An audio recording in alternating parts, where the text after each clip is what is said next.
Howdy y'all. Hey, Lori and I recently got this little Jeep Wrangler, and so we could kind of go up in the mountains or whatever and go camping in it. And come to find out, Jeep Wranglers don't really have a whole lot of cargo space. So I started looking around for a little trailer or something I could pull behind it. Of course, I needed to know, what weight it could pull, and turns out, something with a short wheelbase like this, it's not a real big heavy vehicle. It's rated to pull 2,000 pounds, and it can have a tongue weight of 200 pounds. And I think they say something also about how many square foot of, sail area that you can deal with. So I started looking around and found a little cargo trailer that I could use as kind of like a little mini toy hauler for our kayaks, maybe our bicycles or whatever, and some camping supplies. And I wanted something that had kind of a ramp that folded down on the back, but I also wanted to kind of convert it to like a little mini camper. So I wanted it to have water and a shower and a couple of places, to have bunks and some interior lighting, that kind of stuff, mostly with battery power, but also could have, 110. So anyway, I found this little trailer. Let me show it to you, and I'll show you a little bit of the conversion. Now from the front of the Jeep, you can see there's about 2 foot maybe that sticks up above the top of the Jeep. This trailer happens to be 6 foot wide and 10 foot long, weighs 1,200 pounds when it's dry. It's got a V nose on it, so it's a fairly light trailer, and I wanted to get something that wouldn't have a whole lot of wind resistance, and so just that 2 feet sticking up above the top with that V nose I think will be all right on the wind issues. But anyway, let me show you some of the conversions that I made. Trace around it, making easy corners to it.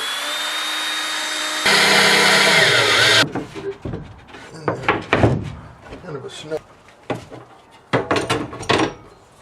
Installed all these bed frames so they don't split out. Now the rails for the under bunk structure are cut at 6 feet, and I've got them marked to put a rung every 2 feet. And the rungs are cut at 12 inches.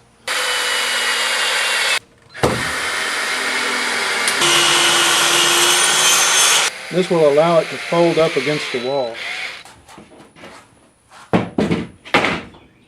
Alright, now let's see how it folds up. Now I'm going to lay these shelves out.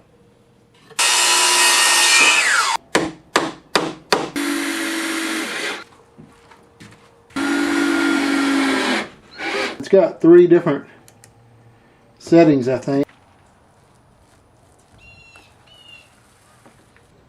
Okay, I finally got the walls, the cabinet top, and the bunks all coated with urethane, and the deck or floor and the back wall is painted with kind of a deck seal type sand. Now once I get my carriage bolt kind of set into the wood there, then on the outside I snugged this nut down with a washer on it, and I'm going to put a little lock washer or a lock nut that'll go up to it right here and kind of keep that snug so that that head of that carriage bolt cannot back out.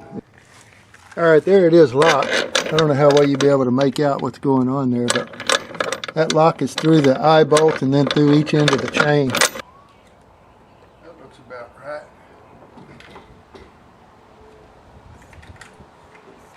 I got this little kind of a breakaway coupler so that in case my pump has any trouble, I can just kind of unscrew the plumbing and take the... Yeah. Alright, let's get that water line hooked up.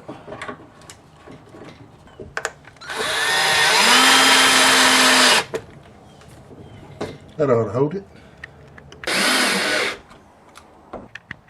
Put the little shower holster back on. I have this little standpipe for the shower head right over here with a valve next to the door. It's so that I can take this shower out, bring it over here and put it on the door, and then just reach right here inside the door and turn on the water so I can have a little shower right out here. And whenever I'm doing the dishes, I can reach over and turn the little shower on for the sink as well. Now the solar hot water heater for the trailer is It's painted flat black on the back half. This is a 5-gallon, one of those kind of water cooler jugs. And it's looking to be, oh, I don't know, somewhere around a 98, looks like. No, that's almost 110. Yeah, that's 110 showing there. So, all right, I got the camper kind of outfitted for going fishing tomorrow. I have a little cool front that came through, so I've got my paddles and my kayaks rigged in here. The bunks are stored, and there's the foam mattresses. I went ahead and just bungeed them up. I'll show you a little close-up of how I did that. Just got these little screws, metal bite screws, 1.5 by, I think they were 8. And then I got these flat bungees, so I can kind of keep them stored out of the way when I've got the bunks folded up.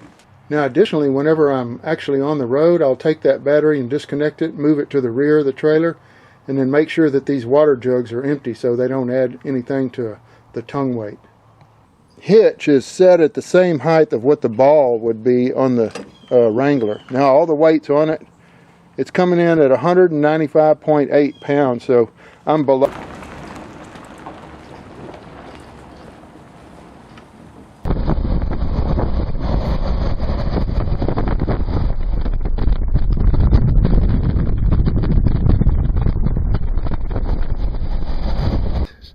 Pole in the rod holder. Oh yeah. Now after coming back from my first kind of little camping trip with the kayaks, they were kind of getting down on the floor and causing me some trouble walking around. So to tie them up better and get them out of the way, I made these little kind of D-ring things out of, oh, I guess that's a piece of hanger strap there. And I got these little circle things at Walmart as in addition to these little cam straps. Now I've got 60,000 miles on my rear shocks, and so twice when I hit a pothole in a couple of 100-mile trip, it bottomed out the shocks a little bit and just, you know, kind of made that clunk sound. So I decided to do away with the shelf unit that I had here. It weighed about 30 pounds, and so it was up towards the front of the trailer, and so I decided I would just go ahead and use these little shelf hanger deals, and just, you know, I'd keep one shelf there, but I'm going to go with these little Walmart plastic drawers. I'm going to get a... I hope you enjoyed the cargo camper conversion. I got a date with a big mouth bass, a couple of counties over that way, so I'm going to head on out. If you enjoyed it, don't forget to like, subscribe, and share all that stuff, and happy trails to you.